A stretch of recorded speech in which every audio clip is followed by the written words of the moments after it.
Heute im Angebot die Royal Enfield Super Meteor 650. Und was es damit auf sich hat, erfährt ihr gleich. Herzlich willkommen zurück auf meinem Kanal. Bleibt dran.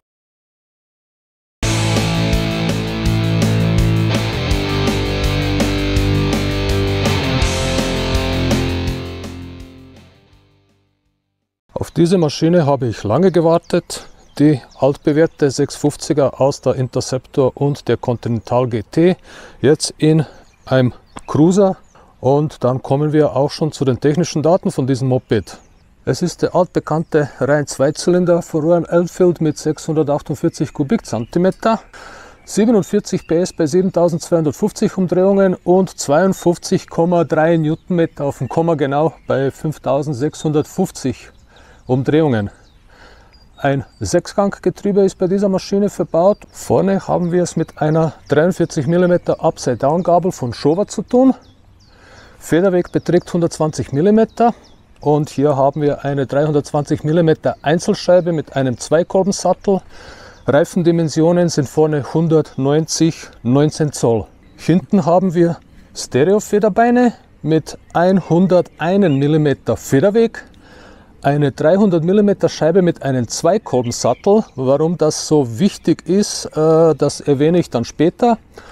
Und hinten ist ein 150/80/16er Reifen verbaut. Die Sitz hier beträgt 740 mm, Tankinhaltsan 15,7 Liter.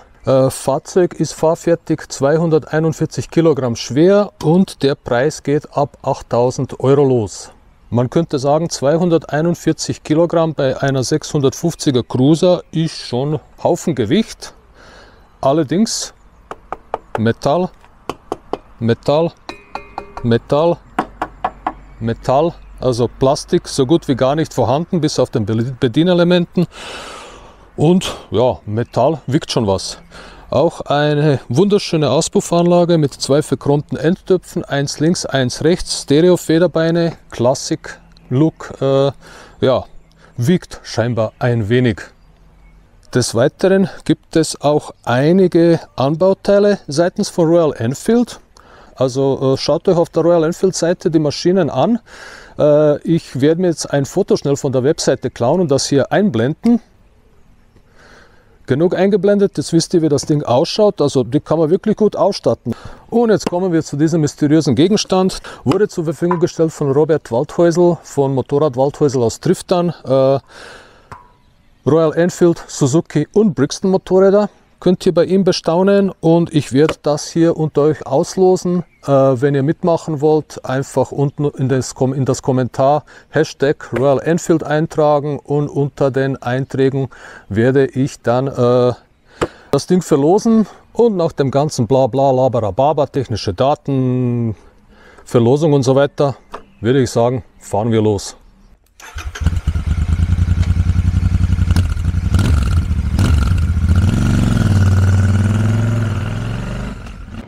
Beim Wegfahren bekommt man schon mit, dass die Klangkulisse großartig ist.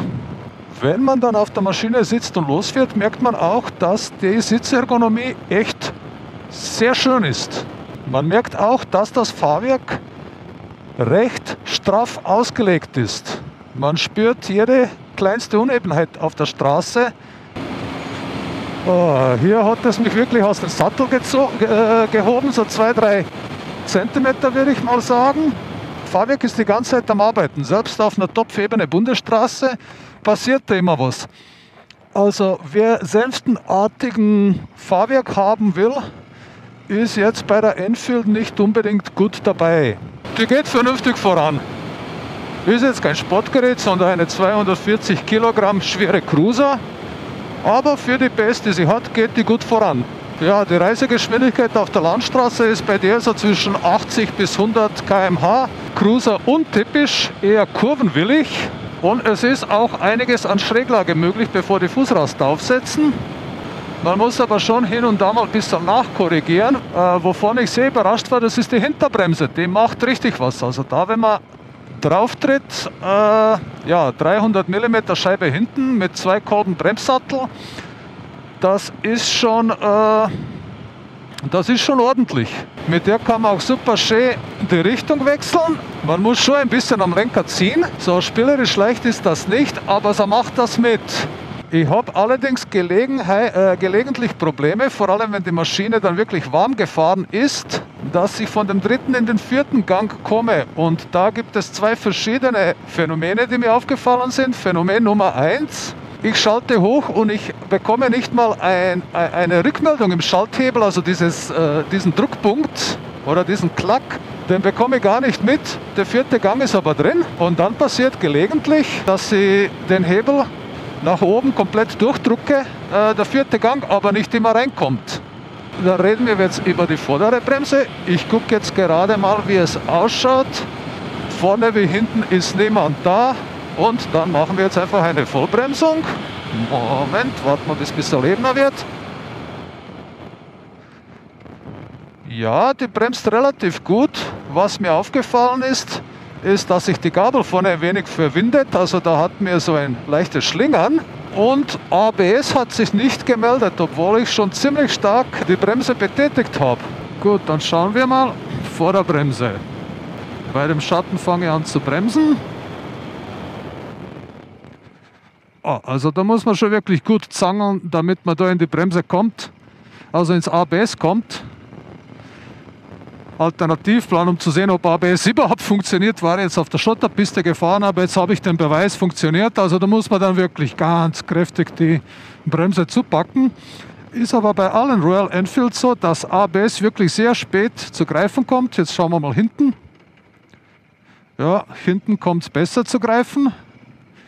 Auf alle Fälle ABS vorne vorhanden, funktioniert. Bremsflüssigkeit ist jetzt auch mal schnell durch den ABS-Kreislauf durchgespült worden. Hat ein paar Mal gestempelt. Hinten genauso. Alles gut. Der Motor fühlt sich ganz eigen an, sehr originell und ich finde für eine 650er richtig satt. Gefällt mir ganz gut. Gefiel mir bei Continental und Interceptor und bei der Cruiser gefällt es mir auch. Ihr merkt jetzt unterm Reden, ich habe jetzt ein paar Unebenheiten überfahren und mir jetzt ein bisschen unterm Reden so die Stimme rausgepresst. Also das merkt man schon, wenn man so einen Flickerlteppich von der Straße vor sich hat, dann wird man da schon durchgeschüttelt. Ja, gut, dass man hier auch die Hinterradbremse voll mit einbringen kann. Die Kurve hätte ich jetzt beinahe übersehen von lauter Gebrabbel im Helm. Was die Vibrationen betrifft vom Motor, weil ich die gerade so ein bisschen spüre. Die sind da, die sind vorhanden, die stören aber überhaupt nicht. Das trägt eher zum Charakter der Super Meteor bei. So, jetzt haben wir wieder die geile Kurvenkombination. Also nehmen wir die dann auch wie mit einem normalen Moped.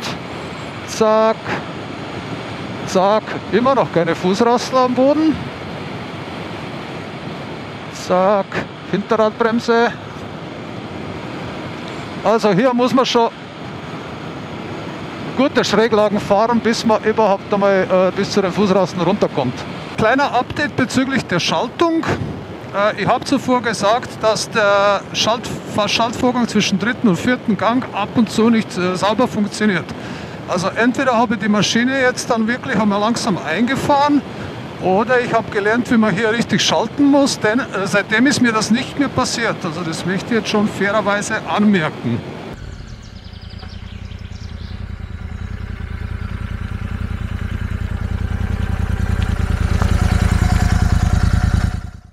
Was Drehen und Wenden betrifft, die Dinge, die ich bei den Ride-By-Aufnahmen en masse mache, da verbrate ich mindestens 3 Stunden nur für die Ride-Bys. Jedes Mal stehen bleiben, Kameras aufbauen, einmal rauf, einmal runter, zurück, Kameras abbauen und so weiter. Und da wende ich teilweise auf den unmöglichsten Stellen. Und da stelle ich fest, ja, die unmöglichsten Stellen, die sind mit der Super Meteor 650 jetzt nicht ganz einfach zu meistern. Also die ist da schon ein bisschen zickig, so berghoch, ganz scharf links auf die Straße und so weiter. Muss man schon mit Vorsicht genießen. Also das mag es jetzt nicht so besonders, aber das nur am Rande. Machen wahrscheinlich die Tester und sonst niemand. Also insofern, ich weiß nicht, wie relevant das ist, aber interessant anzumerken.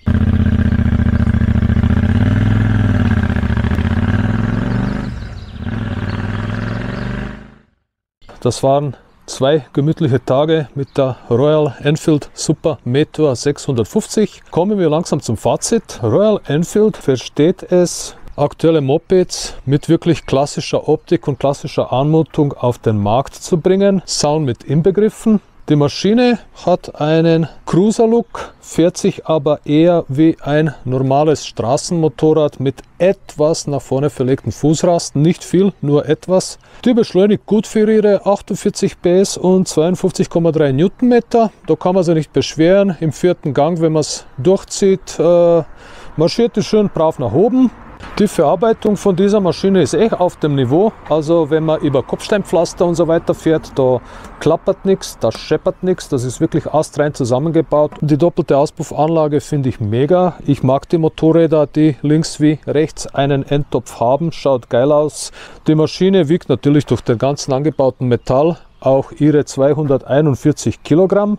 Im normalen Fahrbetrieb kann man sie wirklich flott bewegen durch die Kurven. Für den gegebenen Preis ab 8.000 Euro aufwärts rückt die Royal Enfield immer näher an die japanische Konkurrenz, also zum Beispiel eine Kawasaki Vulcan S650. Die kostet ungefähr 1.000 Euro mehr.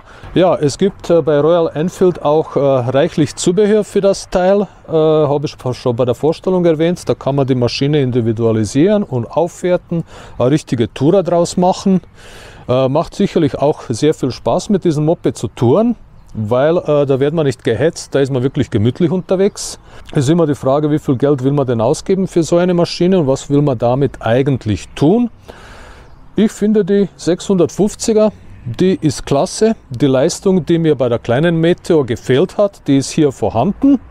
Die Bremsen, die sind recht gut auf diesem Moped. Die hintere Bremse ausnahmsweise besser wie die vordere Bremse, also so im Vergleich gesehen. Die 300 mm Doppelkolbenanlage hinten, die kann wirklich was. Verwendet man auch viel öfter als auf anderen Mopeds. Passiert zumindest bei mir auch irgendwo automatisch, wenn man merkt, dass die Hinterradbremse besser bremst, verwende ich die viel mehr. Vorne muss man dann schon wirklich mit ganzer Hand und ganzer Kraft an den Hebel ziehen, damit man die vorne ins ABS bekommt. ABS kommt sehr spät. Wenn man beide Bremsen kombiniert verwendet, dann kommt man auch sehr zügig zu stehen. Einen Punkt will ich noch anmerken, und zwar, das sind die Reifen. Die sind von dem indischen Hersteller Kite. C-A-E-T schreibt man die. Obwohl ich teilweise auf dem Flott unterwegs war, habe ich leider festgestellt, dass die Reifen gar nicht so wirklich auf Temperatur kommen, weder vorne noch hinten. Bei der nächsten Gelegenheit, wenn man sich so eine Maschine kauft, sollte man sich vielleicht einmal auch vernünftigen Satz Reifen einmal hinbauen, weil Schräglagen kann sie, also da ist viel Schräglagenfreiheit. Ich habe die noch nicht auf die Fußrasten gebracht, obwohl ich mich wirklich gefühlt gut reingelegt habe, weil ich einfach irgendwann mal, ich habe das Vertrauen noch nicht so ganz zu den Reifen aufbauen können, und ich bin mir auch sicher, dass man mit anderem Reifenmaterial mit der Maschine dann auch in den Kurven noch flotter unterwegs sein kann, als ich es jetzt gerade war. Ich finde die Royal Enfields mittlerweile ziemlich gut. Im Vergleich zu zum Beispiel Himalayan haben sie auch die Tasten und die ganzen Druckpunkte und so weiter und so fort. Das hat sie massivst verbessert. Führerschein-Neulinge, die A2-Klasse fahren dürfen, oder die älteren Herrschaften, die von ihren schweren Maschinen auf was Leichteres umsteigen wollen, oder die Leute, die sowieso keinen Wert auf die Leistung legen und lieber rumcruisen wollen, denen kann ich die Super Meteor 650 wärmstens empfehlen. Mit diesem Fazit beende ich dieses Testvideo. Es freut mich, wenn ihr bis zum Ende dabei geblieben seid. Ich wünsche euch jetzt schon mal eine schöne Zeit. Fährt gut, bleibt auf dem Moped oben, und wie immer, Servus, pfiat euch und habe die Ehre.